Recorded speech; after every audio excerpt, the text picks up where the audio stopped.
Bueno, buen día. Primero que nada, gracias a ustedes, Franco, Lautaro, por haber organizado esto, a todos las y los estudiantes que están ahí, para justo hablar desde otro lugar que no sea el lugar de docente y poder reflexionar es como distinta las cosas que se pueden pensar en el marco de una charla como esta. Bueno, a ver, mi biografía escritural. Yo escribí siempre de muy chica. No, no vengo de una familia donde hubiera gente que escribiera. Había libros en mi casa, había una biblioteca que daba la sensación que ya no se leía mucho, como que había quedado una biblioteca de la juventud de mis padres, de mi madre y de mi padre. En algún momento, empezando la secundaria, bueno, en la primaria escribía las típicas redacciones, la vaca, como esas cosas de cuando yo era chica.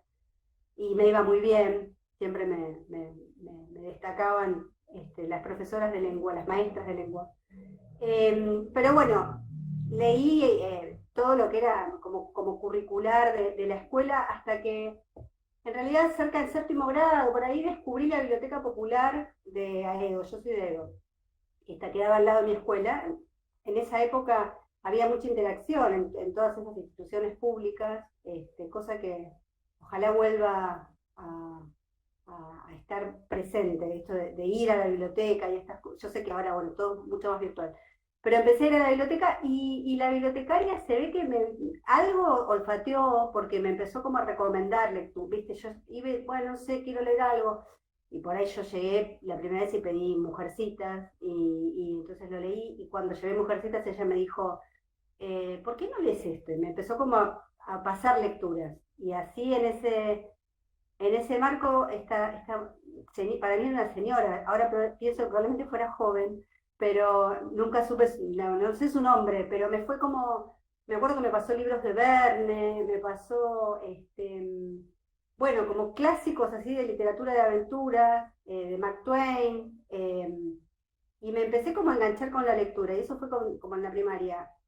Todavía no tenía en mente lo de la escritura, eh, algo, supongo, de mi personalidad hacía que tampoco le tenía mucha confianza a mi escritura, ¿no? Por eso yo siempre les digo, confíen mucho en ustedes, porque esa confianza, uno tiene que tener esa confianza en la escritura, ¿no? Para atreverse a escribir y a mostrar lo que una o uno hace.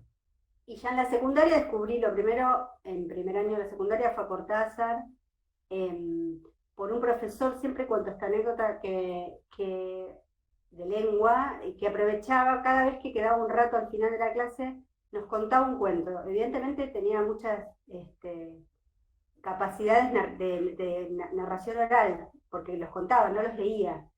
Y en una de esas ocasiones contó Final del Juego, cuento que creo que si no han leído les recomiendo que lo lean, que es un cuento para mí, el mejor cuento de Cortázar, que es ese cuento de las chicas que se disfrazan a la vera de la vía, son dos hermanas y una prima. Bueno, me parece que hay un mundo ahí, es como una novela, es un cuento que contiene una novela, que son como los cuentos que a mí más me gustan, los cuentos que cuentan una vida por ahí, ¿no? Bueno, y así después seguí creciendo, pero digamos, profesionalmente. No sé si en algún momento es un escritor profesional, pero como el primer cuento que terminé, así que dije, bueno, esto es un cuento, fue un cuento que se llama Bailás, que es un cuento mío que está hacia el mar, mi primer libro de cuentos, que lo debo haber escrito a los 17, que lo corregí, fue la primera vez que escribí algo, lo corregí, después lo trabajé en un taller, hasta que le encontré, dije, bueno, este cuento queda así. Que para mí es como un cuento de iniciación también, porque tiene que ver con el pelo, creo que está en Narrativa Argenta, si quieren después chusmenlo, porque tiene que ver me parece, con cosas que son como fuertes, y que se repiten bastante en mi escritura. No por el pelo en sí, sino por lo que implica, o simboliza, si les gusta. Así que así, y después, bueno, la vida me fue llevando. Yo estudié comunicación en la Universidad de Buenos Aires, Y por eso te escuchaba al principio y yo diría que hay como muchas escrituras, muchas ficciones, la que a mí, como vengo del área de la comunicación, digamos, el calidoscopio que me interesa es la dimensión comunicacional de un texto. Creo que un texto literario tiene otros y otras dimensiones que también son válidas y que también está bueno analizarlas y buscarlas, pero desde el campo de la comunicación, a mí me interesaba y me interesa esa cuestión que tiene que ver con los sentidos que se traman ahí en las ficciones y que no se traman en otro tipo de texto.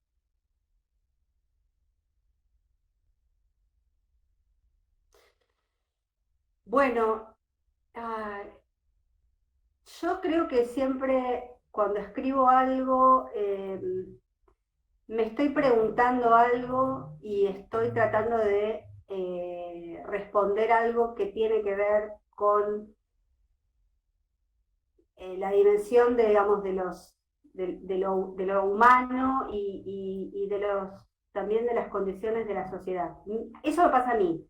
O sea, cuando yo escribo siempre queda involucrado, no lo hago a propósito, no es que digo, bueno, voy a escribir un cuento donde voy a hablar de la marginalidad, pero, pero lo que me provoca la urgencia de escribir, que yo creo que hay algo de eso, uno tiene la necesidad de escribir algo, en mi caso tiene que ver con cuestiones que hacen a, por ejemplo, ciertas injusticias y ciertas paradojas, sobre todo las paradojas de la vida y las injusticias que eso a veces acarrea.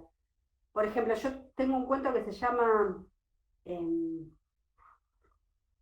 César Fiore, creo que se llama. Bueno, que tiene que ver con un pibe en la secundaria que es rebelde y lo que le pasa por esa rebeldía y cómo de ser el más brillante y el más inteligente, entre comillas, pero como el más sagaz de todos y todas, bueno, el sistema lo expulsa. Yo no me planteé, bueno, voy a escribir un cuento en el que voy a decir que el sistema deja fuera a los más lúcidos, eh, en términos de los que quieren cambiar el mundo, sino que me apareció ese personaje, pero siempre me aparecen esos personajes. O sea, no me pasa que me den ganas de escribir cuentos o novelas que no tengan nada que ver con algo de esto del funcionamiento de la sociedad, de nuestras relaciones como individuos en esta actualidad, digamos. No me saldría a escribir un cuento futurista, por ejemplo, ¿no? A mí.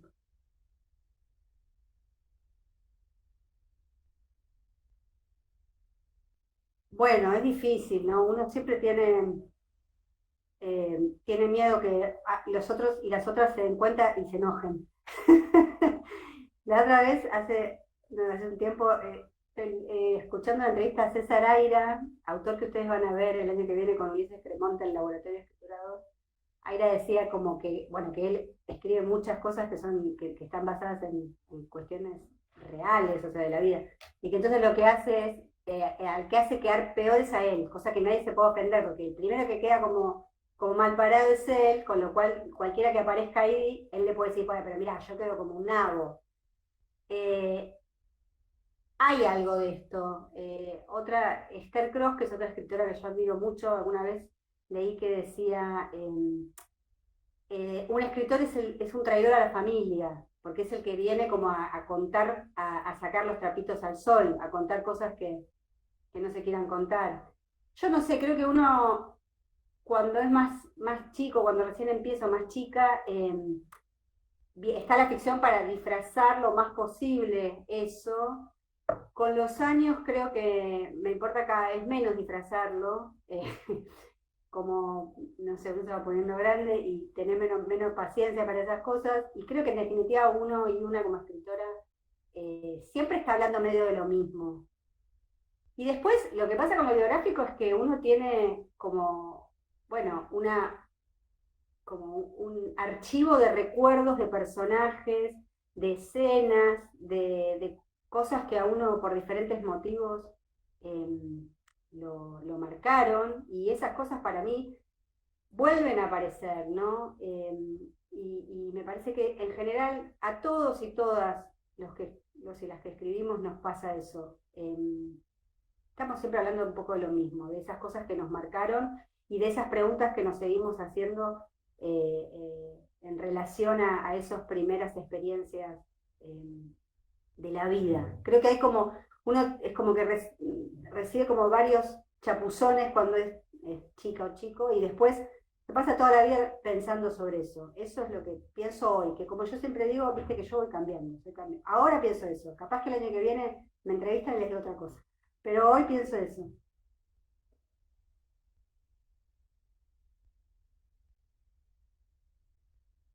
Mm.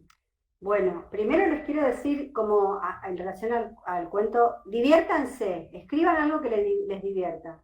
Yo sé que hay momentos que son como angustiosos cuando uno está escribiendo, pero no creo mucho en esta cosa del sufrimiento del escritor. Es un espacio para... Uno tiene las risas de pasar en un relato, con todo el vértigo que eso produce, ¿no? Es como una de las pocas instancias vitales en las que uno tiene las riendas, porque vos podés hacer lo que quieras con esos personajes. Después, por supuesto, hay que ver si es eficaz para lo que quisiste hacer, si es eficaz en el sentido si lograste contar lo que querías contar y se entiende lo que vos querías contar. Pero vos tenés ahí como toda la posibilidad, tenés como abiertas todas las cartas posibles, y eso está buenísimo. Entonces, disfrútenlo, diviértanse con eso. Yo soy muy caótica, siempre y acá, bueno, voy a reconocer que siempre a las y los estudiantes les digo, bueno, pónganse todos los días un rato. A veces lo cumplo y a veces no. Cuando estoy trabajando, por ejemplo, cuando escribo novelas, o por lo menos cuando escribí las 4 novelas que escribí, sí tuve siempre la cosa de ponerme todos los días 2 horas, que también descubrí es lo que yo, es mi rendimiento escritural. Son 2 horas, y en general no, a la mañana, de 10 a 12 supongan. Después me puedo poner más, pero ya me disperso, o sea, lo que es, me parece lo que me rinde, lo que es rendidor son 2 horas, y a la mañana, y todos los días. Y con eso yo escribí, o sea, no es necesario escribir 80.000 horas. Con 2 horas a la mañana, todos los días, y cada una de las novelas me debe haber llevado la escritura, después la corrección es otro paso, pero la escritura me debe haber llevado 6 meses, supónganse. O sea que en 6 meses podés escribir, escribiendo 2 horas, puedes escribir una novela. Después eso con las novelas, pero bueno, también estando Mariana y Cristian, que son como personajes que yo ya conozco mucho, es como más fluido. Cuando escribo un cuento, en general se me ocurre una idea, tengo un momento más trabajoso que es cuando empiezo como a ver qué quiero decir. En general se me aparece un personaje, se me aparece una escena, o se me aparece algo, algo puntual, porque me cuentan algo y eso me despierta este, ganas de escribir. Y después empiezo como a encontrar la vuelta de qué quiero contar y si lo quiero contar en tercera, si lo quiero contar en primera, empiezo a probar. Bueno, a ver, esto es para primera persona o es para tercera, cuál es el punto de vista, y ahí voy como corrigiendo más. Y en ese caso, los cuentos por ahí, el impulso escritural me dura un poco más, por ahí estoy 4 o 5 horitas seguiditas. Eh, Así que más o menos eso. Después, en general trato de decir, bueno, me voy a poner todos los días un poco como les aconsejamos. En los últimos tiempos, todo este último año lo que estoy escribiendo es un diario, cosa que no voy a publicar nunca, pero el diario me hizo sentarme todos los días a la mañana, eh, no sé, 1 hora para escribir lo que tenía ganas de contar en ese diario, que en general tiene mucho que ver con cosas que soñé o con ese tipo de cuestiones. Y lo otro que estoy escribiendo ahora es poesía. Por primera vez en mi vida me puse a escribir poesía, hacía rato que tenía ganas, eh, y la verdad que estoy muy feliz. Eh, Estoy como muy entusiasmada estoy haciendo un taller, y por momentos siento que me voy a caer en la poesía. Ayer hablaba con un escritor amigo que me decía, No, vas a ver, es como cuando te enamoras de alguien y después se te pasa, o sea, ahora sentís que no volvés más a la narrativa, después vas a ver que podés tener los dos amores en paralelo. Así que ahora estoy escribiendo poesía, pero supongo que cuando vuelva volveré a escribir cuentos. Y después a lo mejor escribiré una quinta novela de Mariana y Cristian.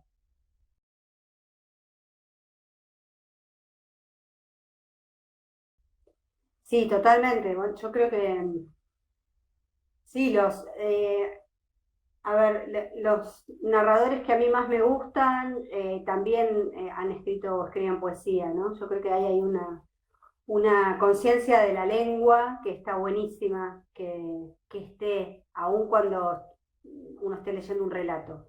Eh, yo siempre tuve como muy presente esto, digamos, siempre cuidé eh, en el sentido de, bueno, la sonoridad y la dimensión como, sí, poética del lenguaje cuando escribí cuentos. Hay frases, siempre les digo también que las frases hay que ordenarlas de una manera, de otra, ver cómo suenan más fuertes. A veces hay una frase que le falta una palabra, aunque no tenga, a ver, que no tiene que ver con el sentido, por decirlo rápidamente, con el significado de la frase, sino que le falta una palabra para que suene bien. O sea, como esta cuestión musical, me parece que la escritura también es musical. Eh, pero bueno, nunca lo había hecho, nunca había, no sé por qué, nunca me había puesto específicamente a escribir poesía y desde el año pasado que dije, bueno, tengo ganas de probar poesía, a ver qué sale. Y, y es muy divertido, va, no sé, me da como, lo que siento es como una cosa como de impunidad, porque como es poesía, o sea, bueno, puedo experimentar, me siento como más libre. El otro día, no sé con quién comentaba, uno como que no tenés por qué justificar cómo llegó el personaje. Bueno, el personaje está, porque además obviamente escribo poesía narrativa, no escribo poesía lírica. Y no tengo por qué justificar cómo llegó fulanito del tren a Europa, porque es poesía, y eso está bueno también. Me parece como más lúdico. Y en relación a lo que decías, esto de escritura que no sirva o que sirva, yo creo que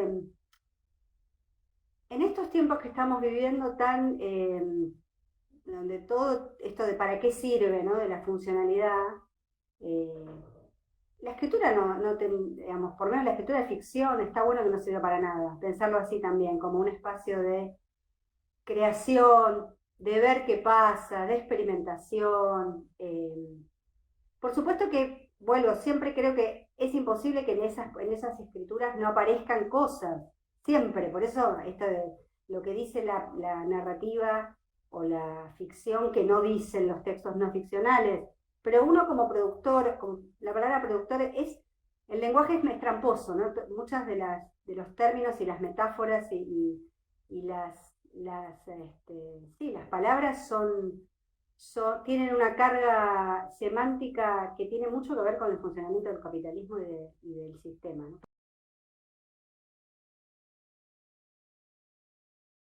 Siempre retengan de quién son los textos. Me pasa muchas veces que me dicen tal novela, yo te digo, ¿de quién es?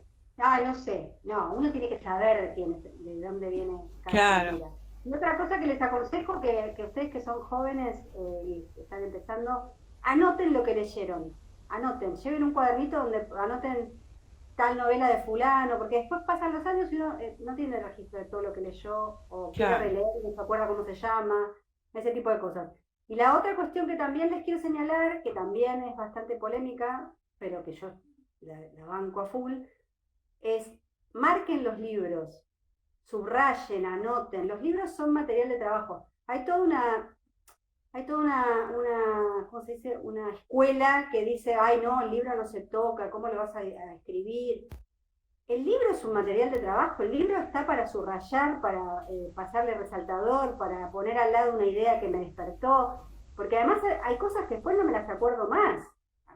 Si no marcan una frase, o bueno, por ahí la pueden tipear en otro lado, después por ahí no la encuentran nunca más. A mí eso me angustia, ¿no? Como una frase que después quiero ir a buscar y no me acuerdo de dónde la leí. Eh, Mira, o una idea que tuve y se me la olvidé. Pero más allá de eso, para mí los libros son material de trabajo. Son para escribir, para subrayar, para anotar, para miles de cosas. No, yo estoy en ese tema, en ese dilema y no soy muy jovencita, tengo 50 y algo. Y bueno, y no, no me gusta subrayar los libros, los adoro y bueno, y me gusta cuidarlos, tenerlos intactos y bueno, me gusta sí copiar, voy leyendo y voy tomando nota con la lapicera o un lápiz, lo que sea, tomando nota en apuntes y voy Sí. señalando lo que me parece interesante, eso voy haciendo. Está muy bien. Igual, acordate siempre, Susana, no hay nada más lindo para mí. No hay nada más lindo que comprarse un libro usado y encontrar las anotaciones de alguien anterior, me parece fascinante.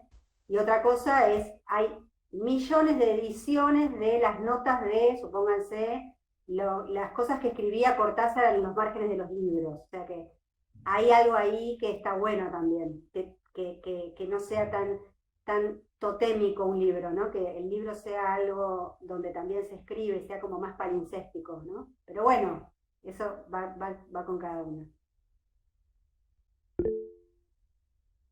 Total,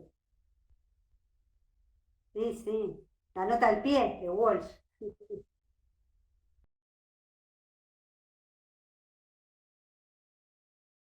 Bueno, creo que porque yo también me sentí un poco ahí en Bariloche, ¿no? Hay algo ahí cuando uno escribe, eh, hay algo que se produce cuando uno escribe que es un momento medio mágico, que es que uno se mete en la historia, ¿no? Y ahí, por supuesto que yo no creo en la inspiración, ni en las musas, ni en ninguna de esas cosas, pero sí creo en algo medio, un mecanismo medio misterioso de que uno, como si se desdoblara la cabeza de uno y pudiera como escribir más rápido de lo que piensa. Y a mí me pasa eso a veces. Y cuando fue el cuento este de César Fiore, que surgió a partir de una reunión con ex compañeros de la secundaria, donde alguien se acordó, se los cuento porque bueno, para ver de dónde sale un cuento. Alguien se acordó de que habían bajado los bancos, el rector los había hecho bajar los bancos unos pisos, ¿no? Con todo lo que implicaba. Y que en un momento se les había caído un banco y a partir de que se les había caído uno, él empezó a tirarlo. Por supuesto exagerado por un personaje muy gracioso, un ex compañero muy gracioso. Yo tuve esa reunión, me quedé con ese recuerdo y después, y me quedó, y yo tenía ganas de escribir en relación a un personaje que es inventado, que tiene que ver con esto de la rebeldía adolescente, no la rebeldía, está mal dicho, como esos personajes, bueno, ustedes son muchísimo más jóvenes, pero cuando yo era joven, yo hice la secundaria en los 80, eh, veníamos, era como post-dictadura, entonces había como una cosa de que a los pibes que eran medio militantes o medio también cuestionadores, en general les caían las amonestaciones, los que, viste, terminaban siempre medio ahí en la cuerda floja. Y yo tenía como ganas de escribir algo en relación a eso, ¿no? Como me había quedado como la sensación de, bueno, de decir algo sobre eso, bueno, los más brillantes por ahí quedaron como, el sistema los fue dejando como al costado. No todos, por supuesto, sino que, bueno, hacer esa reflexión en relación al sistema educativo y sobre todo al sistema educativo de ese momento. Y, y bueno, y empecé a escribirlo y ahí cuando lo empecé me empecé a acordar de Bariloche, me acordé de todo esto de lo que era la sensación del cansancio después de haber ido a Bariloche y de esa cosa de fin de secundaria de resacosa, no porque tomaron, porque en esa época no se tomaba alcohol, sino de resaca de tener toda la secundaria y estar terminando este, un ciclo. Y esta cosa de qué carrera vas a seguir, ¿no? Que también me parece que eso, por suerte, ha ido cambiando. Esta cosa de pensar la vida como, bueno, ¿qué carrera vas a seguir? ¿Cómo vas a progresar como individualmente? Bueno, ¿qué carrera vas a estudiar? No sé qué, ¿no? Como ver como el camino trazadito y lo que había que hacer era como elegir por qué senda, cuál de los caminos ibas a elegir para convertirte en una persona hecha y derecha. Y eso después, cuando uno crece, se da cuenta que eso explota en mil pedazos, me parece, que la vida es mucho más eh, misteriosa, compleja y linda y disfrutable para mí. Entonces, quería como también escribir sobre eso, y bueno, y ahí sí, cuando ya empecé, cuando encontré y me inventé a ese César Fiore, fue como surgiendo solito todo el mundo ese de quinto año de los 80.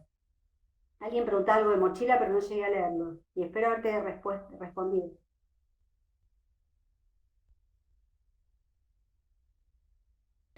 Bueno, en realidad no, mochila tiene que ver no tiene que ver con la culpa, espero que no predomine esa lectura, porque lo que tiene, lo que tienen Mariana y Cristian cuando se encuentran es una vida, o 16 años de vida, cada uno por su lado, pero no como. Cuando yo terminé esa novela, el título que le quería poner era, me río porque cada vez que me acuerdo de mi editor, yo le quería poner Las ventajas de una mochila desmontable, porque era la idea de, bueno, esas mochilas que uno puede como hacerlas más grandes, más chicas, sacarle partes, esas mochilas más de camping profesional, o de andinismo, esas cosas. Mi editor me dijo, vos estás loca, ese título es larguísimo, ni loca, porque además yo ya venía de la primera edición de Neopren, se llamaba ¿Para qué sirve un traje de Neopren? A mí me gustan los títulos largos, a mi editor no le gusta, a ese editor no le gustaban. Y medio que me marcó al ponerle mochila, ya después, bueno, se convirtieron todos en títulos de una palabra. Pero lo de la mochila tenía más que ver con la idea de, bueno, uno tiene una vida que la va llevando, pero también la puede ir como tiene la posibilidad de ir como cambiando esas cargas, justamente no como una culpa, sino como algo en lo que también vas llevando cosas que te pueden servir, ¿no? Cuando uno lleva una mochila en ese sentido, de estas de camping, lleva cosas que necesita, no lleva ladrillos, lleva cosas que va usando, y por eso se llama mochila, no por la culpa. Mariana no sé si alguno más leyó alguna de las novelas, pero está lejos de la culpa, ¿no? En todo caso, y eso es una de las cosas que más me gusta de ese personaje. Quizás toda la culpa queda más del lado de Christian, ¿no? Que son como ahí los dos personajes medio complementarios. Sí, son como medio yin y yang, o medio, sí, el día y la noche, por decirlo así rápidamente. Sí, gracias por la lectura, Jorge. Sí, yo quería que no quedara en la anécdota de solamente de ese chico, sino que yo quería hablar en realidad, no sé, es lo que yo siempre digo, no es que antes de escribir dije quiero escribir un cuento que hable del sistema educativo de los 80, sino que me senté a escribir, es como más raro. Y cuando lo estaba escribiendo dije, yo de lo que quiero hablar es de esto es lo que me perturba, de lo que quiero poner en palabras. Sobre todo, por ahí en ese cuento sí hay algo de la culpa de los personajes cuando arrancan, que es como que están bueno, todos han hecho su vida y nadie se acuerda ya de ese pibe que quedó como atrás. Eh, y sí, por ahí es un cuento un poquito más de denuncia que otros cuentos míos que son como más con el sentido sin cerrar. Este es como, creo que de mis cuentos, uno de los como más, sí, más de denuncia, diría, sí, algo así. Y no llegué a leer la otra tampoco. Sí.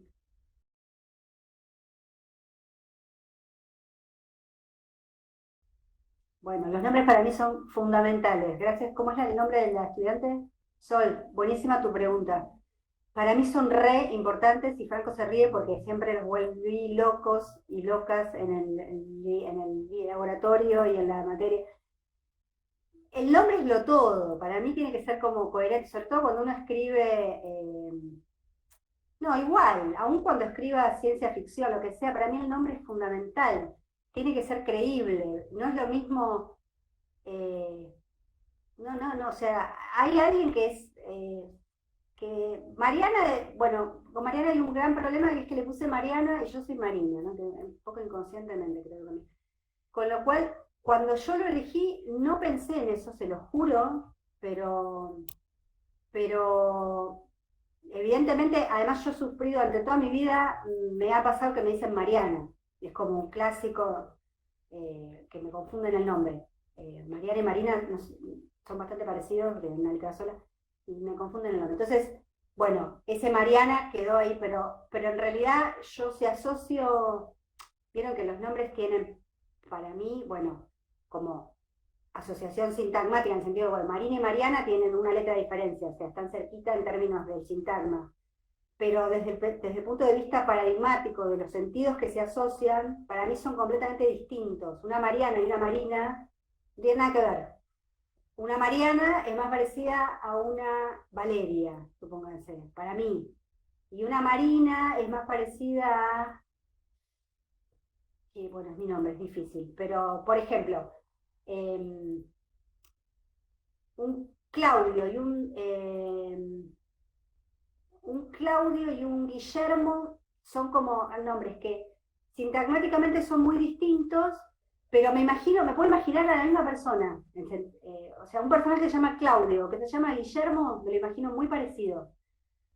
Una chica que se llama Sandra o que se llama Diana, me imagino, por más que los nombres, las letras son muy distintas, me imagino personajes parecidos. Por muchas cuestiones, generacionalmente, eh, sí, por cuestiones de clase, por cuestiones de que me imagino que alguien a la que le ponen un nombre, digamos, ¿de qué familia viene alguien a quien le ponen,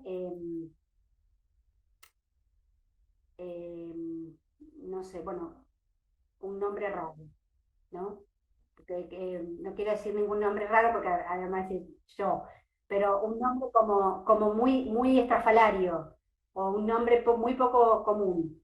Y bueno, cuando uno quiere hacer un personaje que sea común, que sea como bastante parecido a muchos y muchas, o a muchas, hay que buscar un nombre que sea bastante común.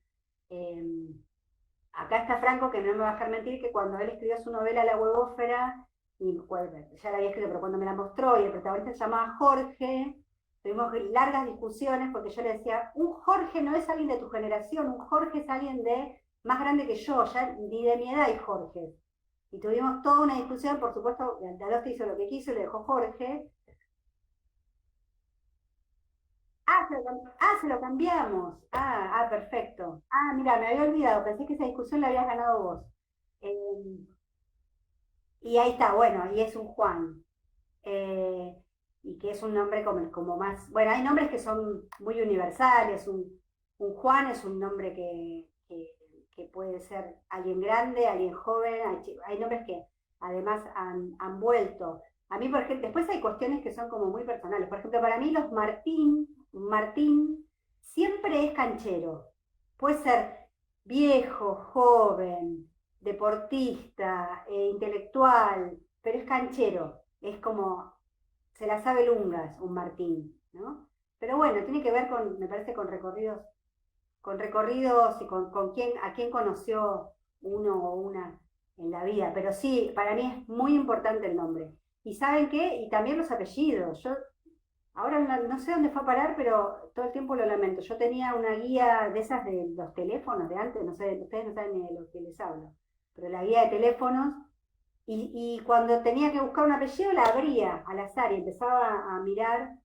eh, en general no me gusta elegir apellidos muy raros porque siento que si pongo un apellido que son 5, se van a sentir aludidos. Me gusta elegir apellidos que haya por lo menos 30 en la Argentina, ¿no? Como para, bueno, no sos vos, pero bueno, sí, sí, me parece importante, muy importante.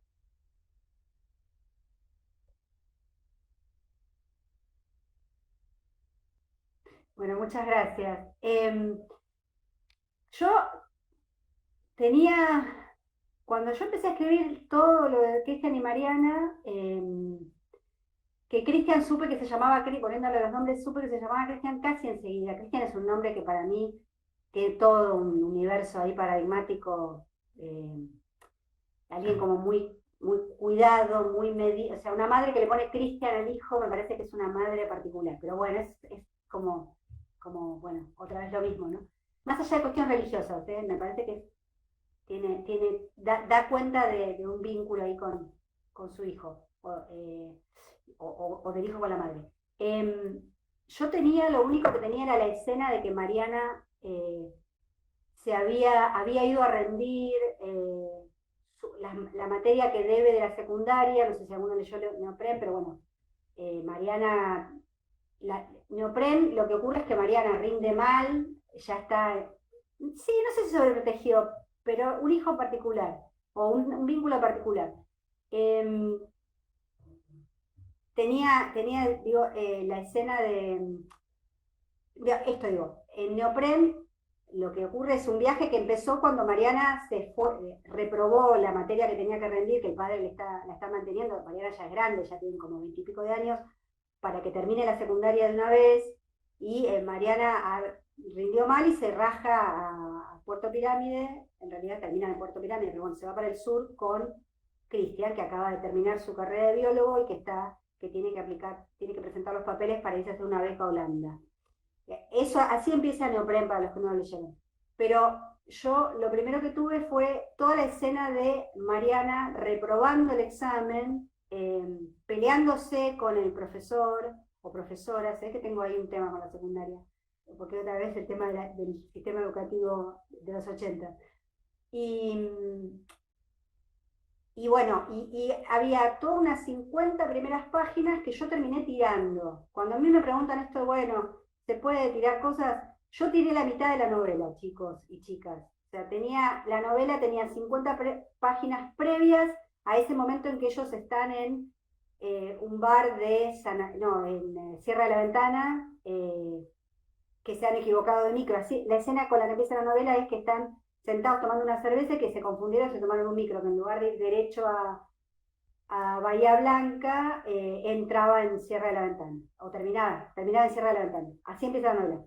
Bueno, la primera versión tenía 50 páginas previas que eran Mariana reprobando, toda una historia de amor que tenía Mariana con un personaje llamado Diego, de la que no quedó nada. Cuando en algún momento decidí que la novela empezaba en ese viaje, gracias Sofía, muchas gracias a vos.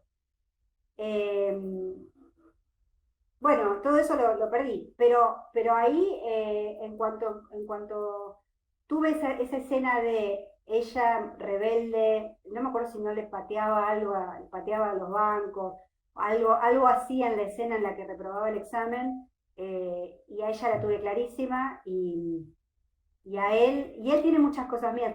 A mí muchas veces me dicen, bueno, ¿qué tenés de Mariana? O Mariana, ¿qué tiene de vos? Y yo siempre me identifiqué más con Cristian.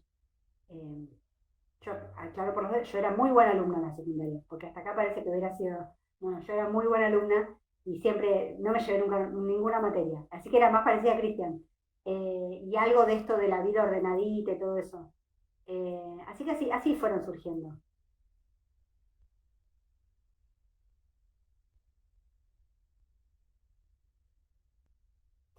Buenísimo, Franco. Sí, bueno, el laboratorio se llama Laboratorio de Ideas y Textos Inteligentes Narrativos, LITIN. Por supuesto, lo inteligente, por supuesto no, les aclaro, lo inteligente es una ironía, porque nos ha pasado que nos dicen, ay, se hacen los inteligentes. De hecho, originariamente se llamaba textos inteligentes y elegantes, mucho antes de elegante que lo que les aclaro. El laboratorio está cumpliendo 10 años. Es un chiste. De hecho, lo de laboratorio al principio también era medio un chiste. Después proliferó. De hecho, la materia mía y la de Ulises también se llaman laboratorio. La materia se llama laboratorio creativo, y la que van a cursar el año que viene en el segundo cuatrimestre, cuyo titular es Ulises Cremonte, también se llama Laboratorio Creativo de Escritura 2. Pero el LITIN, el Laboratorio de Ideas, para diferenciarlo, es un espacio extracurricular. ¿Qué quiere decir? Que no es obligatorio. Ustedes pueden transcurrir, hacer toda su carrera en la facultad y no pisar nunca el LITIN, no tiene nota, no tienen que aprobarlo, simplemente es un espacio creado a instancias de la conducción de la facultad del año 2013, en ese momento la decana era Francia Saintout, que se dio cuenta que había necesidades de seguir escribiendo ficción, de escribir ficción en las y los estudiantes de nuestra queridísima facultad. Así que es para que sigan, es un espacio para divertirse, para crecer, para buscar voz narrativa, para experimentar en términos de escritura colectiva, para encontrarse con otras y otros que están también con el deseo de escribir ficción y que andan en la facultad. Además de ser un espacio de formación, es un espacio de socialización. Hay un montón de gente que se hizo amiga y amigos y amigues en el LITIN. De hecho, muchos ahora trabajan juntos y hacen esas cosas. Lo de espacio en este momento es una metáfora porque estamos en la virtualidad, pero tenemos una Zoom semanal. A ver, como las unidades de taller del LITIN son cuatrimestrales. ¿Qué quiero decir? Nosotros tenemos el LITIN arranca en abril y termina en julio, y arranca en agosto o septiembre y termina en diciembre. O sea, y después hay uno en general en verano, hacemos uno también en febrero y marzo. Ustedes pueden hacer una unidad de LITIN, probar y qué pasó, se pueden irse y decir, bueno, ya está, ya probé. Pueden no venir, ya dije. O también pueden quedarse ahí. En el LITIN, como vamos cambiando las consignas de trabajo todos los cuatrimestres, hay gente veterana que hace 6, 7 años que está en el LITIN y que sigue participando porque es un lugar donde también nos gusta divertirnos a Ulises y a mí, entonces vamos como pensando diferentes consignas para trabajar todos los cuatrimestres. Nunca se repite la consigna. Trabajamos mucho novelas colectivas y escrituras colectivas en términos de mashup, que es esto de versionar el texto de otro, con la idea de, bueno, sacarle solemnidad, que se saquen del todo esta literatura con mayúscula o esta idea de la bella arte, esa idea tan iluminista y aristocrática de la literatura, sino, por eso nos gusta más decir ficción escrita, simplemente por eso, para desacralizarla. Y es una buena oportunidad para animarse, por ejemplo, a escribir una novela por primera vez. Como la novela es colectiva, es más fácil escribir una novela con lesotres, y es divertido, y además después pueden editarla todos juntos o juntes y organizarse también para editar colectivamente. Bueno, es toda una experiencia de trabajo colectivo que está bueno. Como dijo Franco, cuando terminen este cuatrimestre les vamos a mandar, supongo que un formulario o el mail. Tenemos también una página en Facebook, por si quieren ir chusmeando, que se llama Laboratorio de Ideas y Textos Inteligentes Narrativos. Es una fanpage, aprendí que se dice ahora, ¿está bien, Franco? Sí, ¿no? Una fanpage, una página. Tenemos un Instagram también, que se llama LITIN, supongo, ¿no? Se llama LITIN. Queremos mucho al LITIN, queremos tanto al LITIN, parafraseando el cuento de Cortázar. Bueno, yo les agradezco un montón esta charla, hermoso, las preguntas y pensar. A mí siempre me gusta pensar, me hace pensar cosas de mi propia escritura que sola bueno, no lo hago. Siempre estar con otros ahí intercambiando es súper enriquecedor. Así que millones de gracias. Les digo que más tarde, supongo que Franco les habrá puesto en el tablón, pero ya en un ratito hay una meet no es una Zoom, con Paula Tomassoni, que es una escritora platense que yo adoro. Va a estar ahora a las 10:40 en otro link. Y yo a las 13 voy a estar con Hernán Casiari y a las 15:30 con Alejandra Laurencich. Les recomiendo, si tienen tiempo, entren, porque está bueno siempre escuchar escritores y escritoras hablando de sus escrituras y reflexionando sobre esta tarea. Así que bueno, les mando un abrazo grandote, cuídense mucho, a ver si nos vemos prontito.